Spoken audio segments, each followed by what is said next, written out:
बऱ्याच लोकांचं ना पाठीमागच्या बाजूला डोकं दुखत असतं, एकाच बाजूला, पाठीमागच्या बाजूला, म्हणजे मान आणि डोकं. जर मान आणि डोकं एकाच बाजूला दुखत असेल, ते एकाच बाजूला असेल, तर अशी खूप जास्त शक्यता आहे की मानेवर ताण आल्यामुळे डोकं दुखतंय.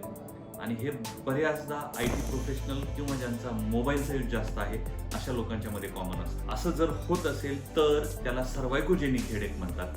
म्हणजे काय, मणक्यातून काही शिरा मानेच्या मागे जातात आणि त्या शिरांच्या वर आलेल्या ताणामुळे मान पण दुखते, डोकं पण दुखतं.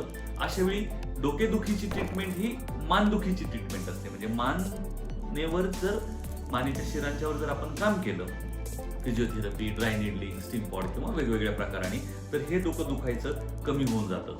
सो एका बाजूला दुखणारं डोकं, मान आणि डोकं दुखत असेल, कंटिन्युअस एकाच बाजूला असेल, तर त्याला सर्वायकोजेनिक हेडेक म्हणतात. त्याची ट्रीटमेंट म्हणजे मानेचे व्यायाम करणं आहे. IT प्रोफेशनल आणि मोबाईलचा ओव्हरयूज असेल तर त्याला थांबवायला पाहिजे तुम्हाला.